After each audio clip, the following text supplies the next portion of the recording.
Welcome, BTS fans, to another episode of Beyond the Score podcast. As usual, your second favorite co-host, Harry, and your first favorite co-host of all time, Josh, on the other line. We're here bringing you guys a bunch of sports stuff, but before we get into any stuff that's happening in the sports world currently, we got to go back. Last week, I did say that we were going to get into Jay Cluck's comment. He wanted to know more about what we originally talked about with that amazing jersey that Josh has in his background, that Michael Thomas jersey. It's truly a special one. And Jay Cluck, I don't blame you for wanting to know more about this. It is a special story, and I think the whole world needs to know about this. Josh, honestly, this story that it's not a story. Well, it's a story, but regardless of whatever you want to call it, what happened here between Michael Thomas and the Weil household will never be forgotten. Am I correct when I say something like that? 100%, bro. 100%. Well, let us know why is it an unforgettable moment, because it is truly something that the whole world needs to know about.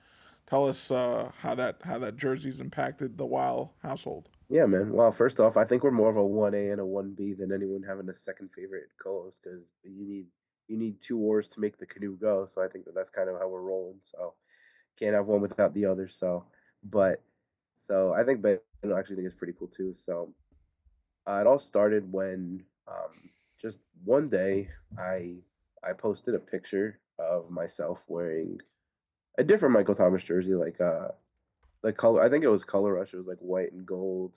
And What are the chances we could zoom into that? so for those of you who don't know, on my 22nd birthday, my sister passed away. It was complications of surgery, and that was I'm 30 now, so that's a little over 8 years ago. So something the connection was made because I think I just posted in the jersey that it was like the first time I really posted after anything, and I was just wearing the jersey, just maybe chilling with a couple of the guys. I don't even exactly remember the picture, but then someone from Ohio State. He was like a booster. He was a cool dude. His username was Drew Witz. Um, he shot me a DM, and I guess at that time I had a public profile, and I don't anymore, but at that time I did, and um, he came into my DMs, and he was like, I saw your profile, I saw what happened. I like to do nice things for people, and it was cool. I didn't really have any expectations. I didn't really know what was going on, to be honest with you. And then I'll never forget it that I was on. This was back in the days. I was going to school in Boston, and we would be on the flights going back and forth, so we'd be able to go home a lot of weekends. I just see a DM come through from Can't Guard Mike talking about sorry for your loss.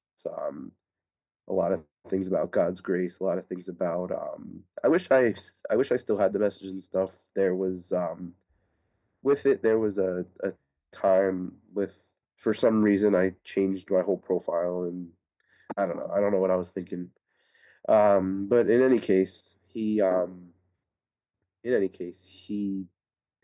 DM'd me, and he was saying sorry for your loss. God's good. I like keep your head up, brother. All these nice things.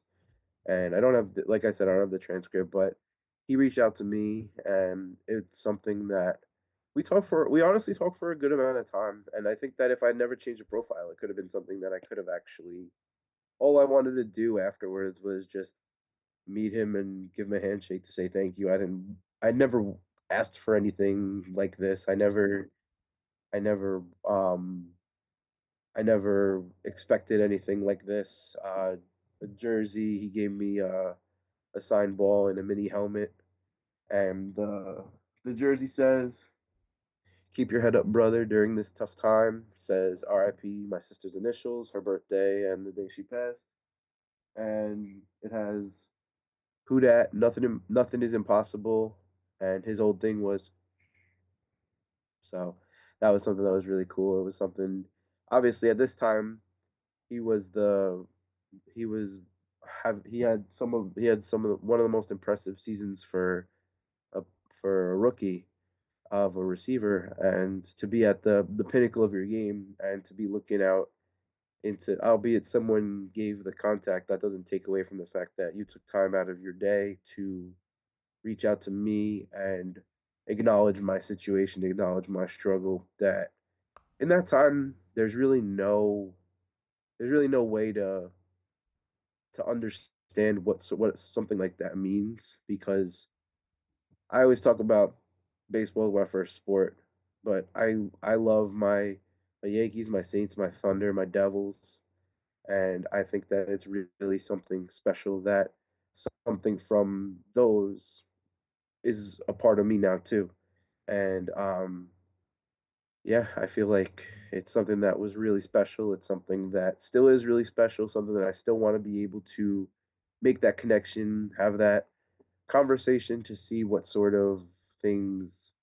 Obviously, he's not on the team anymore, which I would love obviously to have him back, but I don't call those shots. But would love to just have a conversation to see what sort of mindset he was in that moment, and I'll let him know that although although there weren't 10, 15 years with the numbers like this, the impact from this will last forever, you know?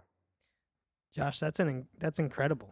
That's unbelievable, man. I mean, I'd love to reach out to this guy and see, like, definitely send him this podcast, but make this little clip and just send it over to him because, I mean, I bet you he has no idea how much that meant for you and all that stuff. And it'd be really cool to kind of get what his perspective and his side on it. So I'm gonna look into that.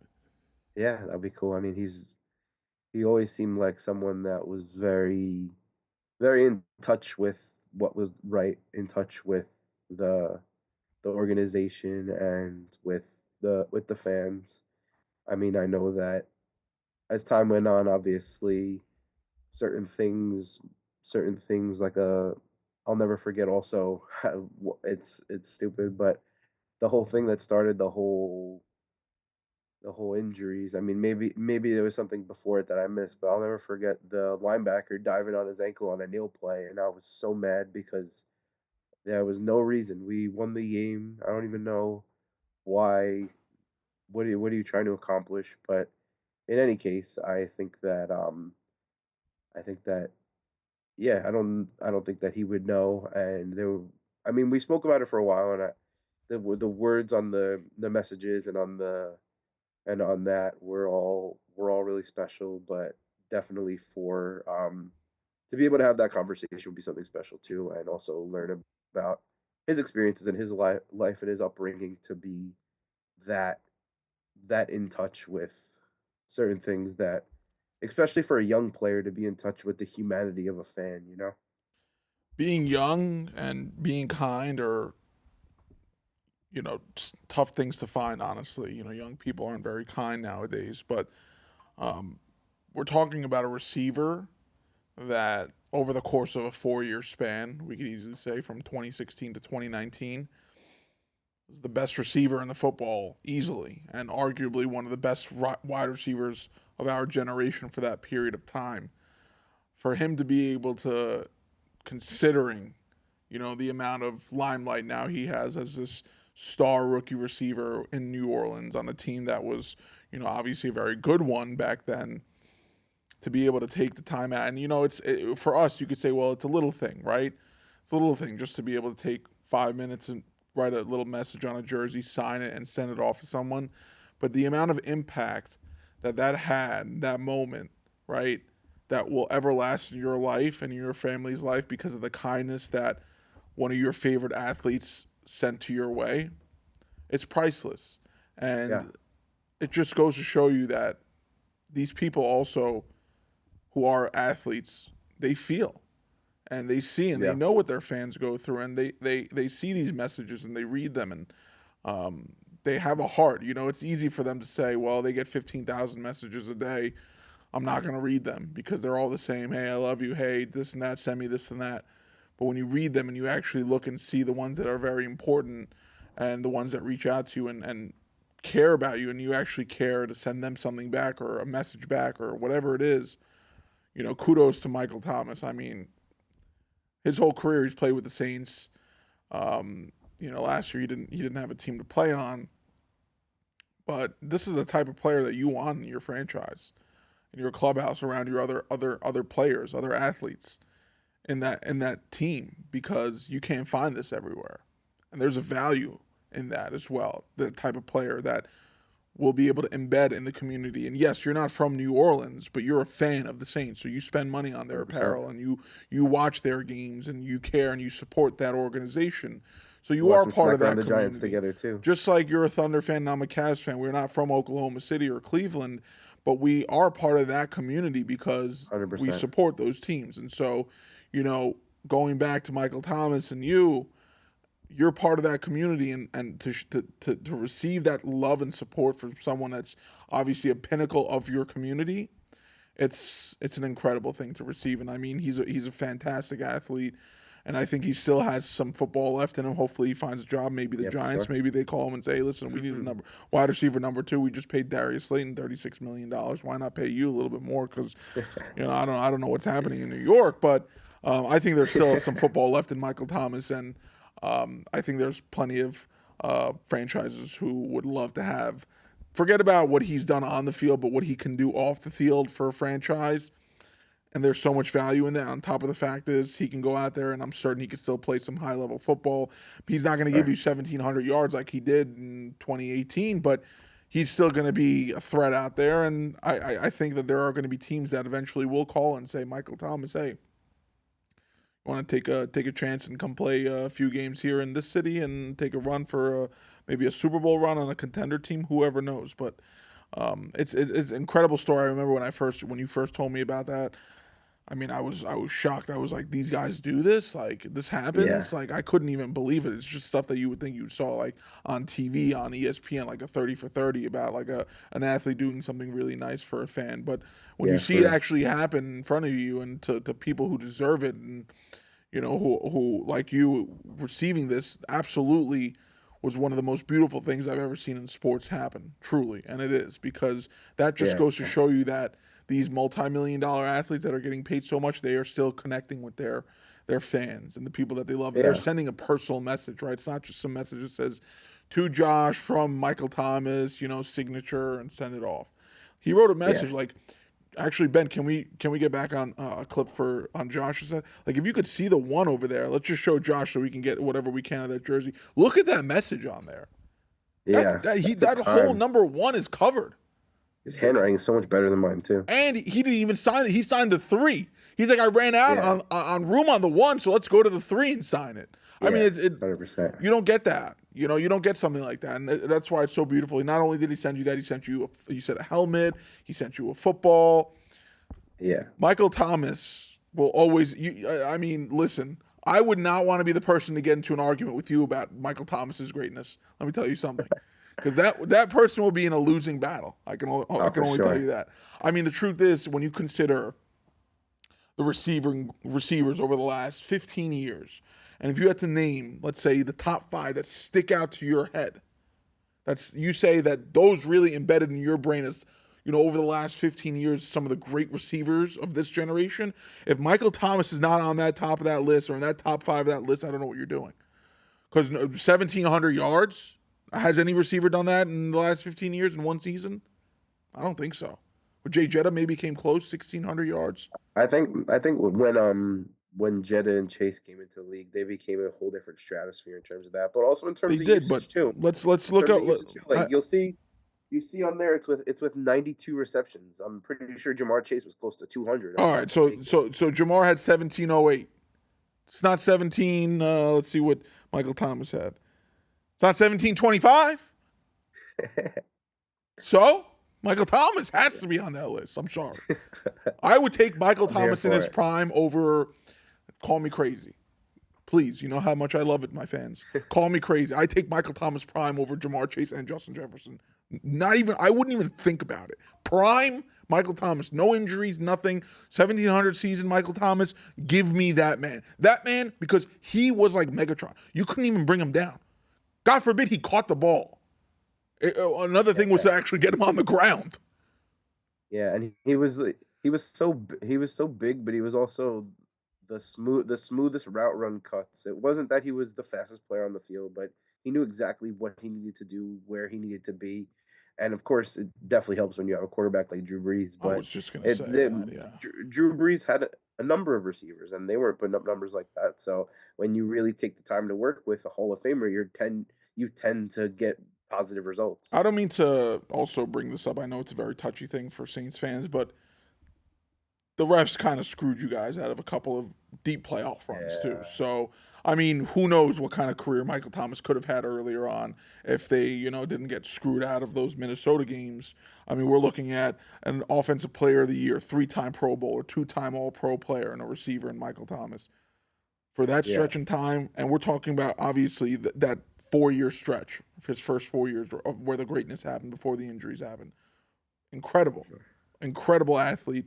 And for him to going back to take the time, considering having just one of the greatest rookie seasons among receivers, and then to be able to send you these items. And listen, they send items to plenty of fans.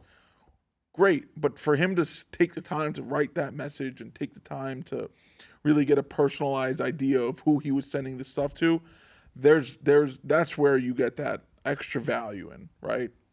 Yeah, I'm not gonna lie to you. The whole message was awesome and the whole thing was awesome, but the part for me that really made it kind of made sports, because at a certain time in your life you can feel like sports is a whole nother world, and then you're visiting that world, but you're not really in the same world. The part that really made me feel like it's intertwined and kind of took that away for me was that my sister's initials being on there. I felt like that was like, wow, like she's not with us, and you're realizing the that her life, the substance of her life, and just you're putting it, obviously, like the jersey's incredible, and I know that that's exactly what a fan would want, but I'm sure that whatever would have been handy, that was more of the point than what the jersey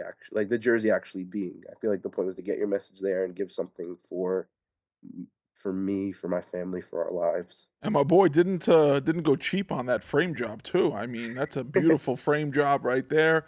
And I know I've gotten jerseys framed. They don't run cheap. That's probably like a $400 to $500 job right there in that That framing. guy acting like he didn't give me the guy's name. Well, did I? Oh, you went to Scott. We could name drop him. Actually, why not name drop him? Scott Stimmel and Comac.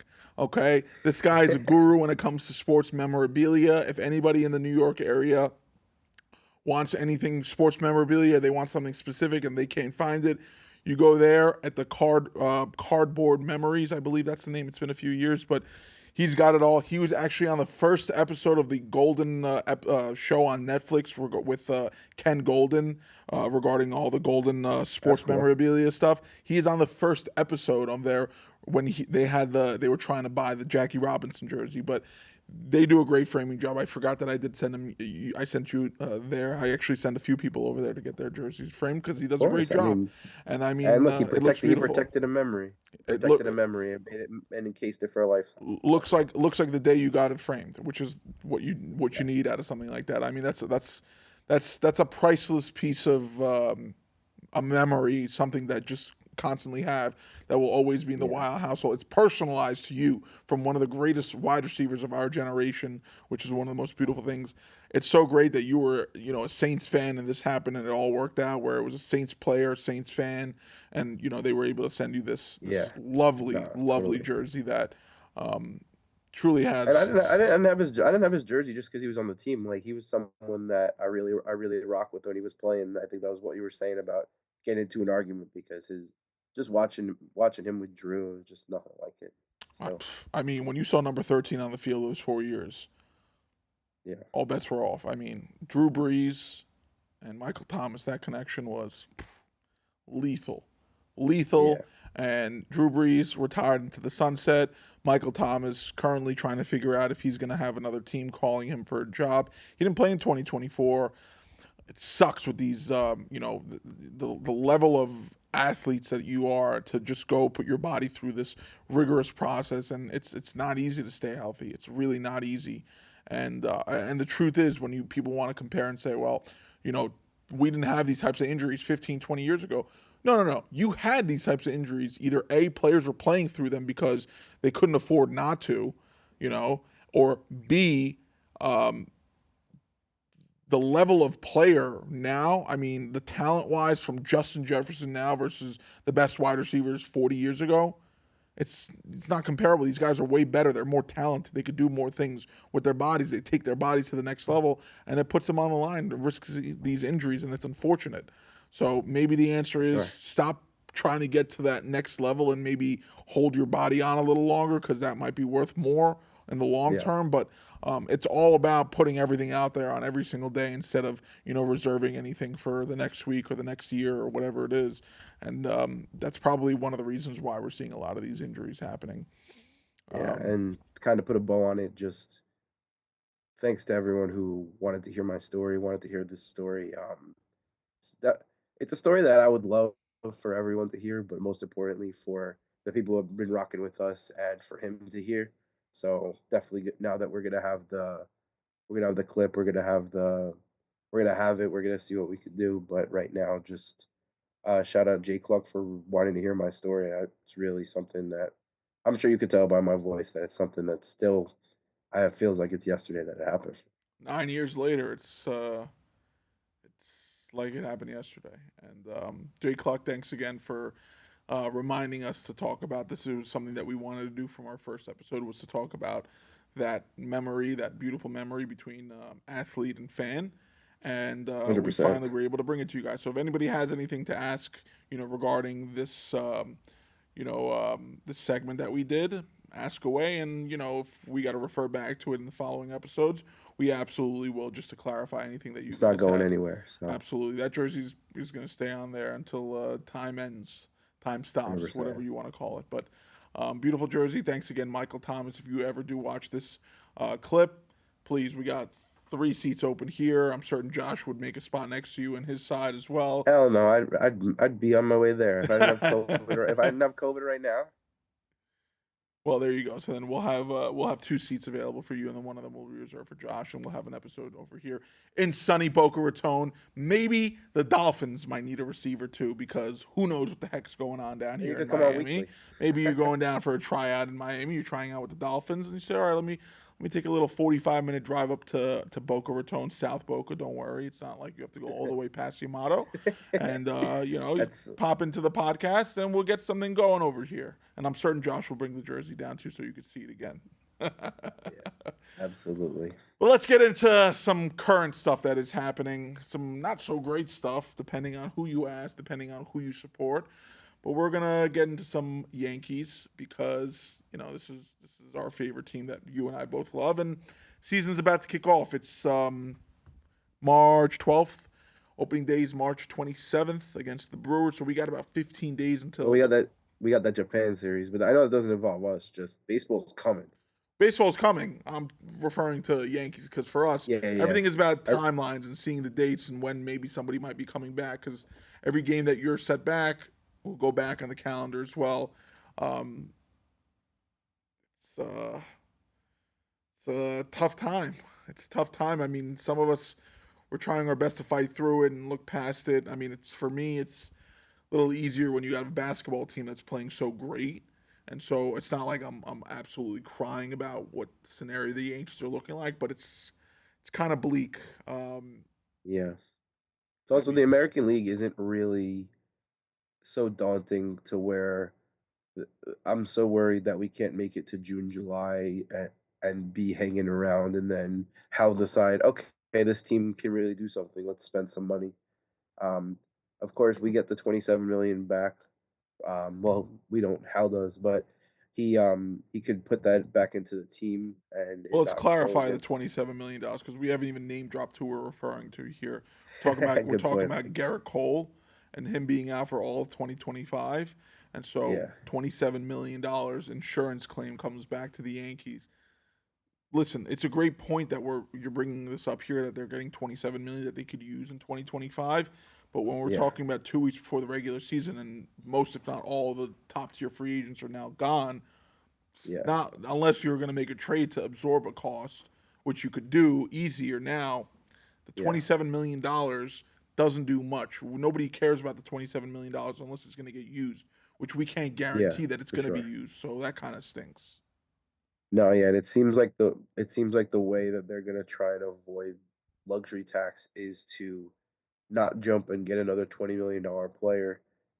I'd personally love to see Sandy Alcantara come up here. We have a good trading relationship with the Marlins. I think that they're a few years away from being able to do damage, and I think that one of the players they got from us, Augustin Ramirez, is panning out, and he's going to be a pretty good player over there. So that should give us a little background, a little okay, like you guys are really looking at our prospects, right? We have a good prospect system. Let's make it happen. And I think that um, connecting the dots to see what makes sense for Sandy Alcantara could be something that not only benefits the Yankees this year, then when someone like Stroman comes off the books next year, which is crazy to think that they're similar in money, then that's something that can totally just have Cole, Freed,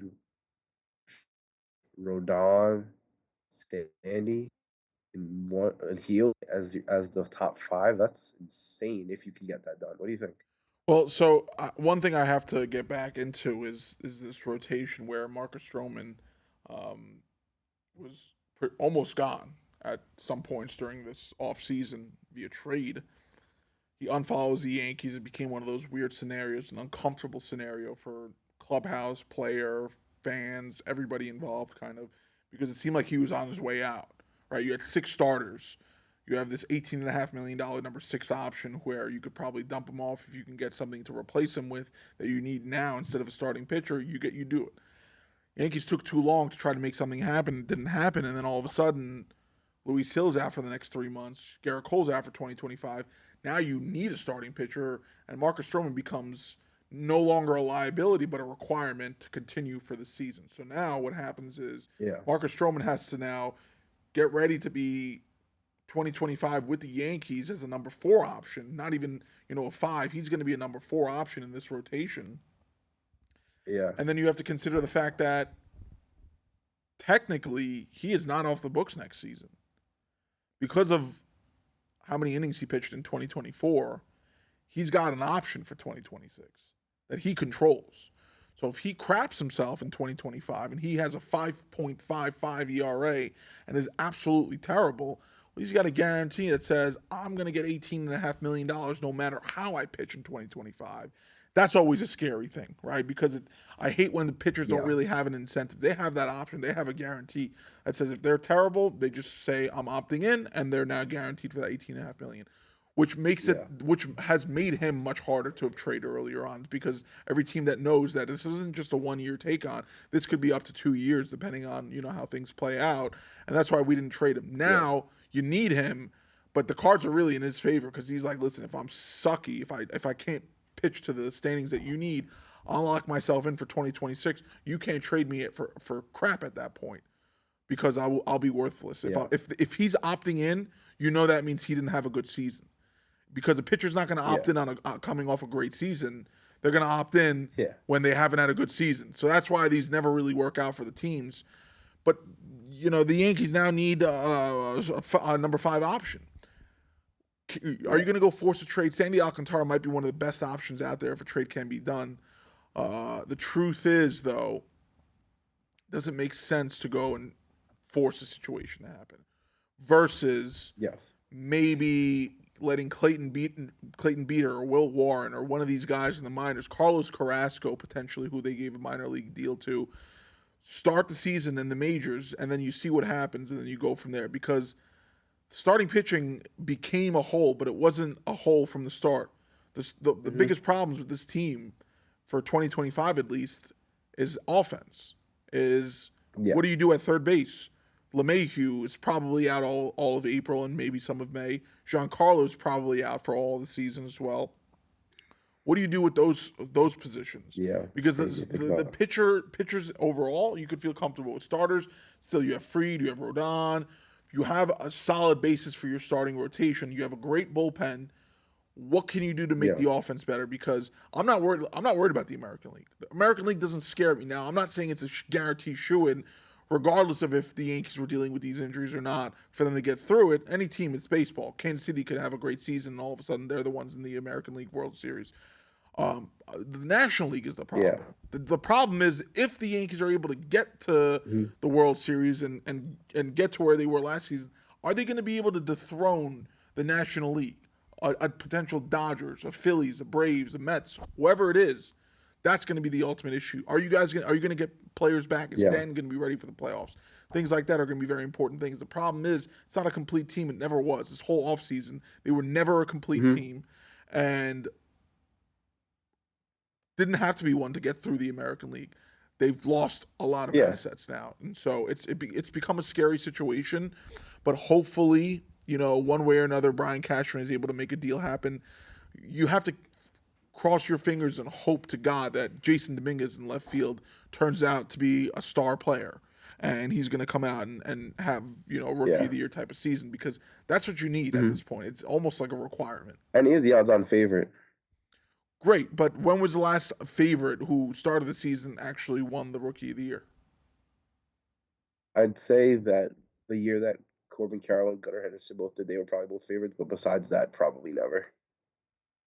I mean, that was a couple of years ago. That wasn't too far ago. I'm not 100% sure if Right. they actually were favorites or not, but once in the last 15 years, let's just say, Yeah. it's Exactly. not it's not a common thing to happen now. Dominguez was always the guy, right? He was like the prospect over the last 5 years since Judge got called up. He was the next one that was supposed to captivate. But one of the other guys that was supposed to captivate this team was Anthony Volpe. And for the first 2 years, he's been subpar. I don't care what he's done defensively. I don't care that he's been a great gold glover and, holds down shortstop pretty well. This is now entering year 3. And nobody talks about the fact that these guys that are guaranteed shoo-ins to start at certain positions, they need to do better than what they did last season. Because what last season's Yankees offense did Yeah. was truly unacceptable. I mean, the fact that they got to the World Series was solely because of the greatness of Aaron Judge and Juan Soto and how great Giancarlo was in the playoffs. But that's Yeah. it. He's a beast. Nothing else was able to say this is the reason why the Yankees were able to get there. Pitching did fine, whatever. You want to say the pitching, great. But the rest of the offense was horrible. And so Hmm. now you're into yourself. You find yourself in a situation where Soto's no longer on the team. You've replaced him with guys like Paul Goldschmidt and Cody Bellinger. But those guys aren't even the ones that you have to think about. You have to think about the guys like Anthony Volpe and Jazz Chisholm. What are they going to do to guarantee that they're going to have a better season this season than they did last season? Because what they did last season was not acceptable. Even Jazz Chisholm, Yeah. considering his whole career, he needs to stay healthy. And he needs to stay Yeah. healthy and be able to do what he does healthy consistently, not be the inconsistent player he's been his whole career. And so my rant will end right here. I'll let you kind of Yeah. get into it a little bit with what this organization's been dealing with. But it ultimately is going to come Sure. down to the training staff, and it's always been a poor part of this franchise is being able to keep these guys healthy. Yeah. Definitely. The first move I would make is clean house there and sign someone new, sign someone better. Maybe those old Phoenix Suns doctors that would get all those old players another 2 years on their careers. I don't know who they are, but they were amazing at their jobs. But when it comes to the Yankees, they need to be very precise with the moves they do end up making. They cannot make the wrong moves. I think they've afforded themselves some time to see how Cody Bellinger, Paul Goldschmidt, all those moves, Bex Freed play out. And I don't think that they're going to have a problem being contenders, but we're the Yankees. We're not contenders. We want to dominate. We want to punch you in the mouth, and we want to say we're the Yankees. We're taking you deep. We're the Yankees. We're gonna beat you. We're gonna stomp on your throat, and then you're not gonna want to come back here till next year. I think that that's kind of the persona that kind of came back a little bit last year. I think that Jazz Jazz turned up when he was with us, but the playoffs, I honestly think the we saw him in the beginning of the year. The effort level when he was in Miami versus the Yankees was immensely different, and I think I'm truly confident that he's going to give it his all in pinstripes. And I think doing that for a whole year will be something we could see 40, 50 bags, but at what cost? Not at what cost. That's not the phrase I'm looking for. But what else is he going to do? Like if he's hitting 240, walking and then just stealing every time, that number is kind of not all that. But if we could get him to like 280, if he could start to pull the ball a little more at home in the porch, I think that we could have a big breakout. I really think that the X factor for the New York Yankees in 2025 is Jazz Chisholm, and I think the piece that everybody's looking at is not looking at is Devin Williams because 13 blown saves for Clay Holmes. The next closest was 8, I believe. Um, it was a joke, and most of the guys who were at the top of that list weren't even actual closers. And he grinded. I think he didn't allow up a run in April, which shows even more craziness that 13 blown saves from mid-May to the end of the year is insane. Um, but Devin Williams is gonna.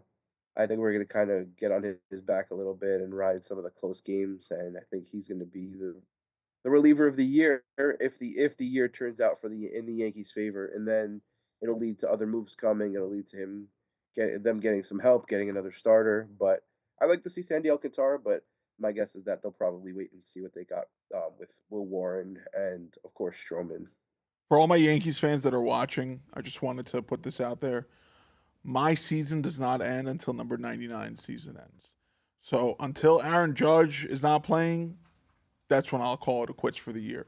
But if I'm seeing number 99 out there, the reigning MVP, two-time MVP, my season's not Mm-hmm. over. So I think for the Yankee fans out there who are a little demoralized with what's happened so far, this is not something that we haven't been through before. Yes, it's tough. And I'm not saying that we're guaranteed to make it to the World Series and do all these great things that we should be doing after a year where we made it to the World Series. But it's Mm-hmm. very important for the fans to understand that they are an integral part of how a team does.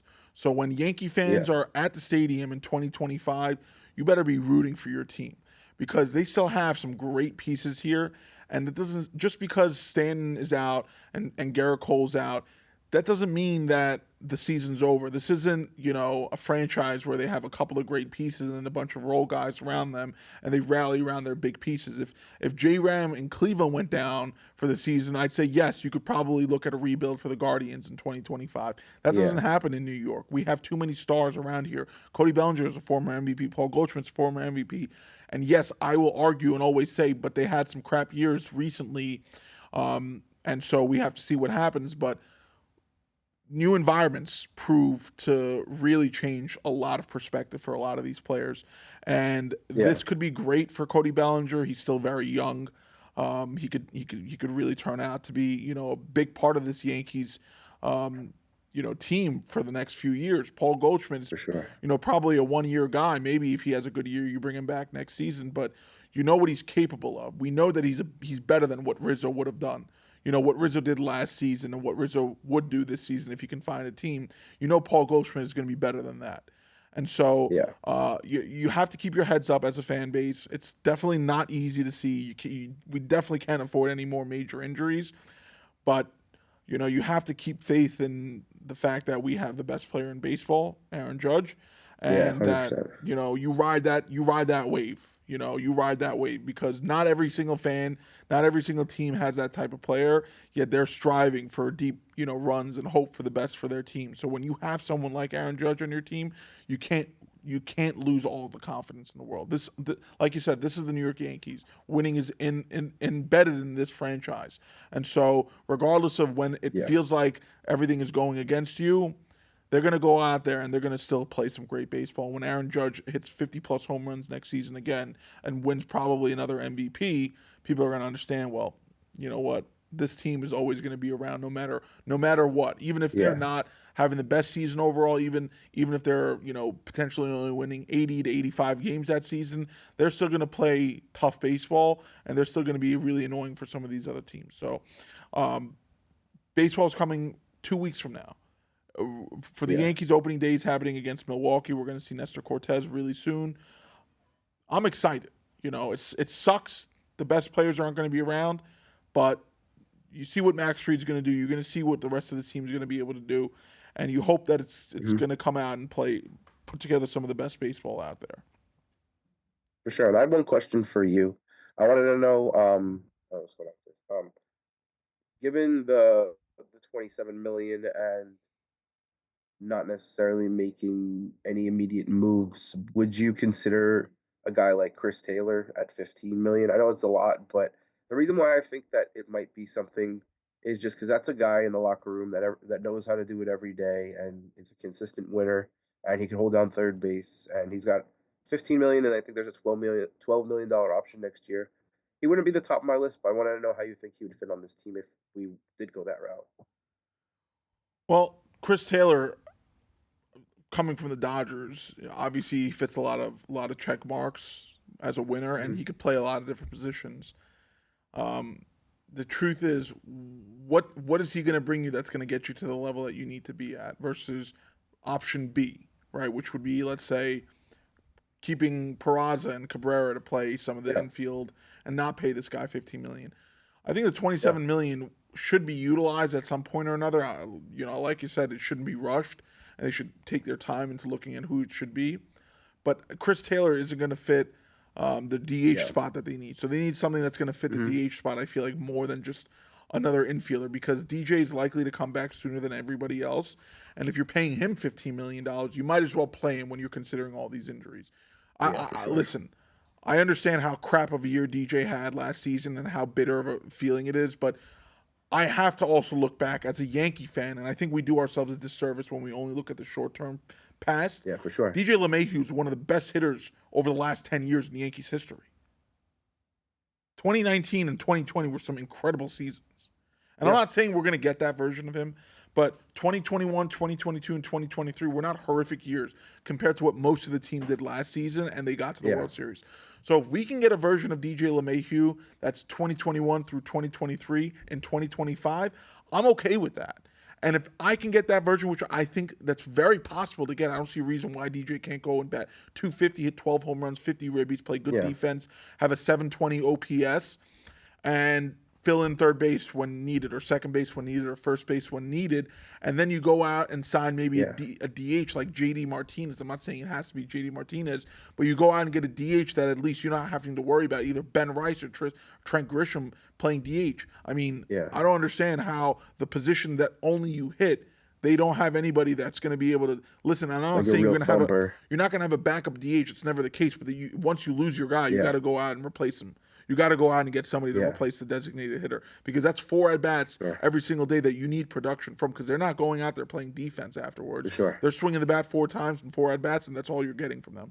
So they better go and replace that sooner than later. If it's Ben Rice for more than 6 weeks, or if it's Trent Grisham for more than 6 weeks, that's a big problem. So they need to figure that out. So they don't have a long-term solution there. I'd rather have them address that with the $27 million before going to look at another utility infielder or outfielder, or another just generic utility player like Chris Taylor. I think if you go and address the DH, then you go and see what happens. And if you need another injury happens, see what happens with DJ as well. Then you can address that as well. There's one thing about DJ. The only part that frustrates me about the way his game is right now is the strikeouts, because when he's putting the ball in play, he's generally doing good things. I mean, when his toe was bothering him, he wasn't getting much thump on it, but when he's driving the ball the other way, moving runners from second to third, just not striking out.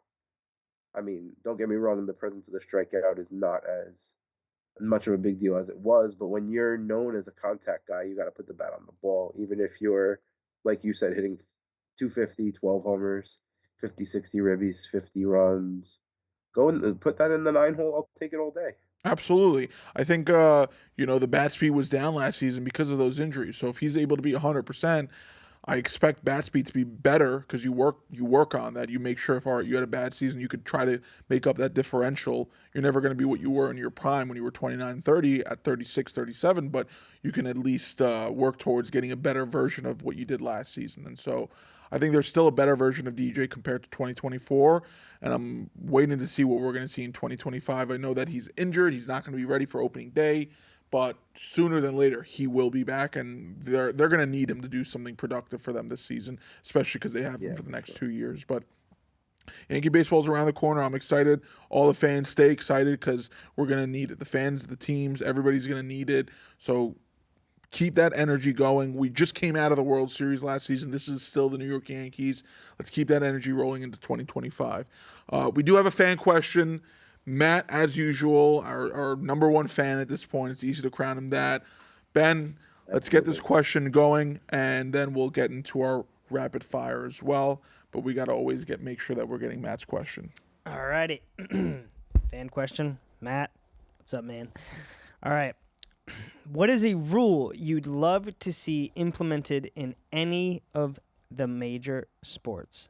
Personally, I'd love to see better OT rules in the NFL, something like college or a shootout by the kickers.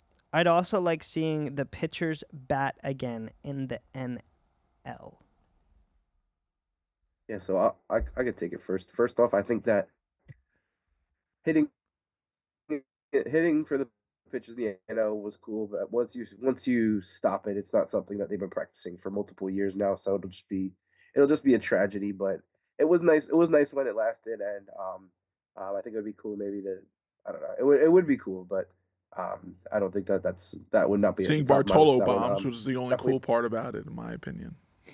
yeah, but even then that was just One one bomb. one One flash in bomb. time, Yeah. and for me, my rule, I think that would be really cool is so it's actually in the shout out to the Women's Hockey League. This rule I think would be so sick in the NHL. It's where if you score a shorthanded goal, the power play ends. I think that's so cool because if you have the so for those not fully versed in hockey, when you get a penalty, when another team penalizes you, you get to play 2 minutes with an extra player, and if the other team scores, then it just continues like 5-on-4 still. But what I think would be cool is I think it would drive more offense if you actually reward that.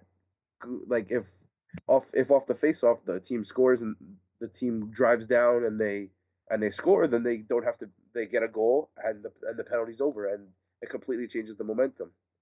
What do you think? That's interesting. I think it should be like that. I think it should be like that in all hockey. Right? If the shorthanded team gets a goal on the team that's fully five on four, power play's over. Love it. Put it out there. If Right? the women's hockey is doing that, the men's hockey should be doing it too. This is why the men's hockey is Kudos not perfect. PWHL. Even though they're far more perfect than the other three major sports in the United States, they still need some stuff to work on.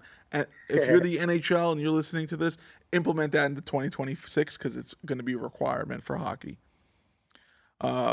Matt, great question. Why is this such a great question? Because Josh, we talked about this. I don't know if we talked about it on an episode or we were talking about something I wanted to talk about regarding the free throws in the NBA. When did we talk about this Yeah, on it an was on episode? here, I think. Did we talk I about think so so. so we can refer But go back to an into it again. episode. This would be a rule change for me. This is what I would want to see in the NBA is that I think if you're fouling over the limit, you should not be getting two free throws. Ridiculous thing. Okay? First of all, and ones are a ridiculous thing. And one shouldn't even be a thing, right? If they're getting fouled and it's going in and you miss, right? You miss the shot. You got fouled. You're going to the free throw line. 1-1 has to be a 1-1. If you make it and you get fouled, it's still a 1-1. It's still a 1-1. That's the way it should be.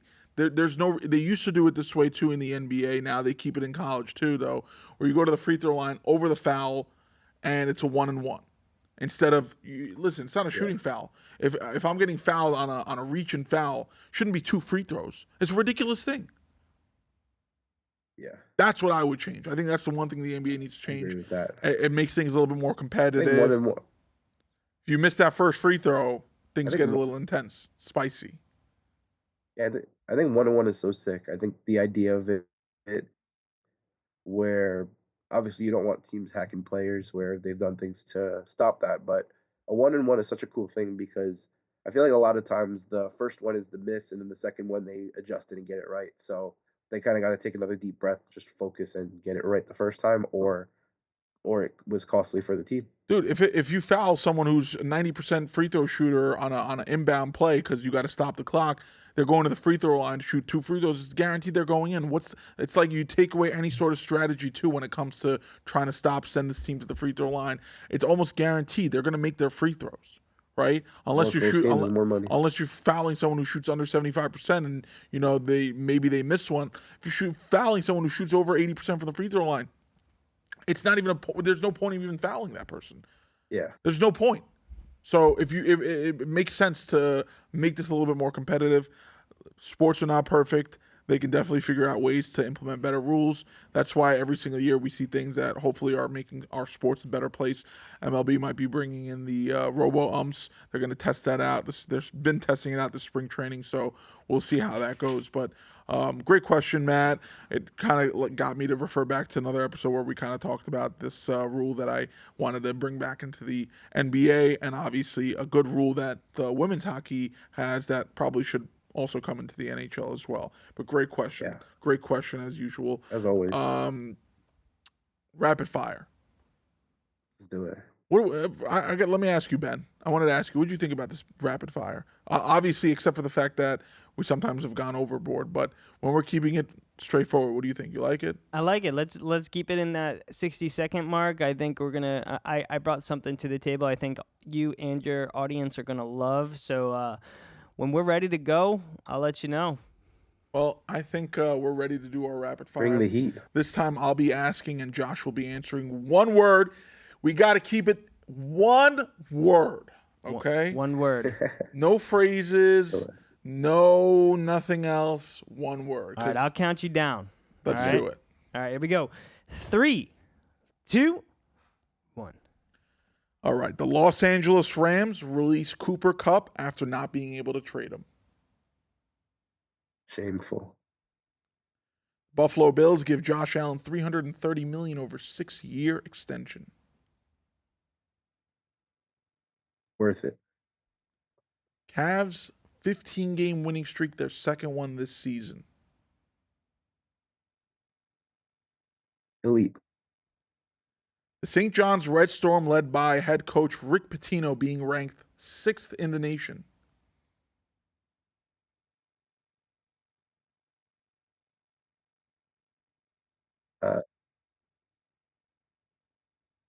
MSG.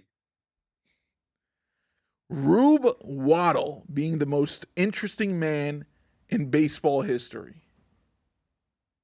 Own episode. Love it. That's perfect. That's what I like to see. And that's all we got. Boom, baby. Dun, dun, dun, dun, dun. Call it like the way it is. I had one more, but obviously we ended on a perfect note. We'll keep it for the episode right now. Daniel Jones to compete for QB1 in Indianapolis. How do we feel about that? Oh, that was my pa. Guys, thank you so much. Don't they have 3 quarterbacks now? No, they have just him and Anthony Richardson. Mm. I don't know who else could be the third one, but I thought it was Flacco. Flacco. Oh, well, he's a free agent, I think, now. But we'll see what happens if they bring in another one. Then maybe they get a little bit more interesting in Indianapolis. Who knows? Who knows what's going to happen over there with the Colts? But thank you guys so much for tuning in to another episode of Beyond the Score podcast. We appreciate you guys. Jay Cluck, we were very happy that we were able to address the comment. Matt, as always, thank you so much for a wonderful question. Josh, let everyone know where they can subscribe and watch us and find all our content. Spotify, Apple Podcast, YouTube, and then give us a follow on Instagram for getting those posts going. And let's not forget our Yogiism, our recap edition of the Yogiisms, where Josh is going to rate what he thought about a previous Yogiism that we have used. This week's recap will be, if the world were perfect, it wouldn't be. What do we rate that, Josh? I'll give it a 9 because the concept of it is very good. There you guys have it for another episode of Beyond the Score podcast. Thank you, Josh, for that last second laugh right there. I think the fans will also love that one, too. Take care, and we'll see you guys next week.